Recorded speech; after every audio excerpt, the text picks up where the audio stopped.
विश्व स्तर पर खारे पानी की झील के रूप में प्रसिद्ध बुल्ढाना जिले की लोनार झील में अब मछलियां पाए जाने से हड़कंप मच गया है। झील की जैव विविधता पर अब खतरा मंडरा रहा है। इस झील को देखते हुए कई शोधकर्ता और वैज्ञानिक देश विदेश से आते हैं, लेकिन अब मछलियां मिलने से जैव विविधता पर संकट गहराता दिख रहा है।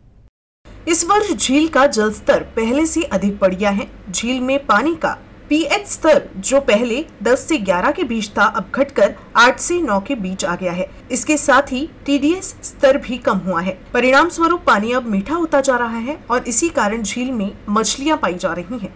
पहले कभी इस झील में सूक्ष्म जीव तक नहीं पाए गए थे। ऐसे में अब ये सवाल उठ रहा है कि झील का खारा पानी अब कई मीठे पानी में तो नहीं बदल गया हो।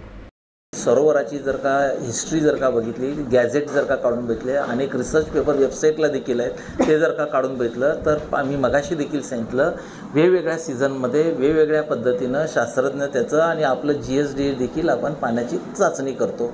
त्याच्यामध्ये पीएच लेवल जी आहे, आजची पीएच पावसाळ्यानंतरची पीएचची लेवल आणि उन्हाळ्यातली पीएच लेवल ह्याच्यामध्ये फरक पडतो। कारण पावसाळ्यामध्ये जास्त गोड्या पाण्याचं पावसाचं पाणी गेल्यामुळे पीएच लेवल काही कमी येते।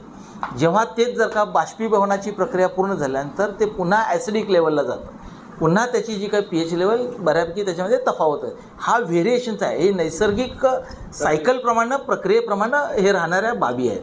ह्याच्यामध्ये कुठल्याही प्रकारचं हेच नाही आहे। It is a proven fact की कुठल्याही संशोधनाचा पेपर काढून बघितला तर त्यामध्ये हेच प्रूव्हन फॅक्ट आहे, वॉटर सलाईन आहे, त्यामुळे जीवमात्रा त्याच्यामध्ये राहू शकत नाही, म्हणून त्याच्यामध्ये कुठलीही जीवमात्रा नाही असं सायंटिस्ट म्हणत होते। परंतु आत्ता जसं आपण ह्यांनी म्हटलं की अलीकडच्या कालावधीमध्ये काही मासेचे वगैरे काय आढळून आले, आता ती जी काही नैसर्गिक जर का कुठली काय प्रक्रिया असेल तर त्याच्या संदर्भात त्याचं संशोधन योग्य ते होईल। आपण वन्य खात्याकडनं त्याबाबतचा आपण अहवाल देखील मागवले।